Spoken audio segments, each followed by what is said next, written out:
పల్నాడు ప్రాంత అభివృద్ధికి మాజీ శాసన సభాపతి డాక్టర్ కోడెల శివప్రసాదరావు చేసిన సేవలు అజరామమని తెలుగుదేశం పార్టీ పల్నాడు జిల్లా అధ్యక్షులు జీవి ఆంజనేయులు కొనియాడారు. కోటపకొండ కాకతీయ సత్రం వద్ద కమిటీ ఆధ్వర్యంలో మాజీ స్పీకర్ కోడెల శివప్రసాదరావు విగ్రహావిష్కరణ కార్యక్రమం నిర్వహించారు.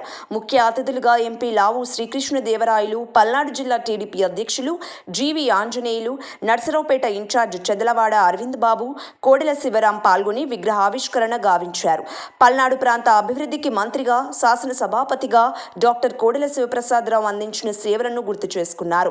ఆయన ఆశయ సాధనకు కృషి చేస్తామని వెల్లడించారు. పల్నాడు జిల్లాలో ఎంపీ స్థానంతో పాటు 7 అసెంబ్లీ స్థానాలను టీడీపీ గెలిచి కోడెల శివప్రసాదరావుకు అంకితం ఇస్తామని జీవి ఆంజనేయులు స్పష్టం చేశారు. పులి బిడ్డ నిన్ను మరచిపోదు ఈ గడ్డ, నీ మాటే ప్రగతికి బాట, ఇక సాగదు దోపిడి ఆట. పల్నాటి పులి బిడ్డ నిన్ను మరచిపోదు ఈ గడ్డ, నీ మాటే ప్రగతికి బాట, ఇక సాగదు దోపిడి ఆట. తండ్రికి మించిన తనయుడే యువతేజం శివరామన్న, తండ్రికి మించిన తనయుడే యువతేజం శివరామన్న. జన సైన్యం ఉంది మీ వెంట మా అన్న కోడెలన్న. పులి బిడ్డ నిన్ను మరచిపోదు ఈ గడ్డ, నీ మాటే ప్రగతికి బాట, ఇక సాగదు దోపిడి ఆట.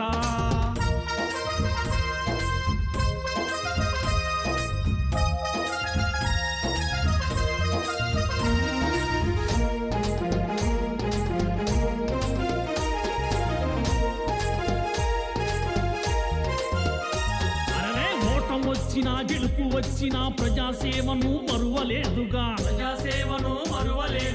కార్యకర్తల ప్రాణం నీవై కంటికి రెప్పోలే కావలుంటివి, అన్యాయాలను అక్రమాలను ప్రశ్నించేటి ధీరుడవన్నా. ఈరోజు ఇక్కడ కమిటీ అందరూ కూడా పెద్ద ఉత్సాహంతో కోడెల గారి విగ్రహాన్ని ఇక్కడ కాకతీయ సత్రంలో పెద్ద ఎత్తున ఏర్పాటు చేయటం ఎంతో అభినందనీయం. నేను కమిటీ వారందరికీ కూడా హృదయపూర్వక అభినందనలు తెలియజేస్తున్నా. ఎందుకంటే కోటపకొండ నిర్మాణానికి అహర్నిశలు కష్టపడ్డారు కోడెల గారు.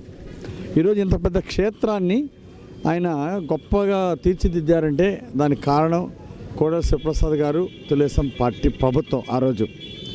అలాగే కోడెల గారి యొక్క కృషితో ఈరోజు ఇక్కడ ఇంత పెద్ద ఎత్తున ఈ కాకతీయ సత్రాన్ని, ఇక్కడ ఒక హాస్టల్ పేద విద్యార్థులను చదివించడానికి ఇక్కడ మంచిగా డెవలప్ చేశారు. ఆ రోజు కోడెల గారి సహకారంతో ఇదంతా కూడా ఇంత పెద్ద డెవలప్మెంట్ జరిగింది. అలాగే పల్నాడు ప్రాంతం యొక్క అభివృద్ధికి, రాష్ట్రం యొక్క అభివృద్ధికి వారు మంత్రిగా ఉన్నప్పుడు అనేక శాఖలు చేశారు. మంత్రిగా అనేక సంవత్సరాలు వారు మంత్రిగా రాష్ట్ర అభివృద్ధిలో భాగమంచుకున్నారు. పల్నాడు జిల్లా యొక్క సమగ్ర అభివృద్ధికి ఎంతో కృషి చేశారు అన్నాడు కోడెల గారు.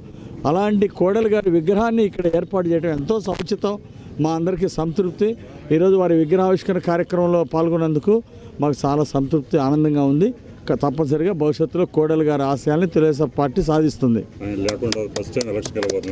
అవును, ఆయన లేకుండా ఫస్ట్ టైం ఎలక్షన్ పోవటమే చాలా బాధాకరం.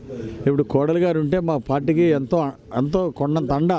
చంద్రబాబు గారికి కూడా మంచి కుడిభుజంగా ఈరోజు రాష్ట్ర వ్యాప్తంగా అనేక సలహాలు, సూచనలు ఇస్తూ పార్టీని ముందుకు నడిపేవారు కోడెల గారు ఉంటే.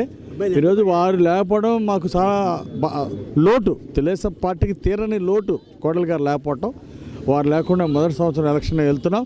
అయినా కానీ కోడెల గారి ఆశీస్సులు, అన్న ఎన్టీ రామారావు గారి ఆశీస్సులు, కోడెల గారి ఆశీస్సులు తెలుగుదేశం పార్టీకి ఉంటే ఈ పార్లమెంట్లో ఈ ఎంపీ సీటుతో సహా 7 సీట్లు 7 తెలుగుదేశం పార్టీ గెలుచుకుంటాం.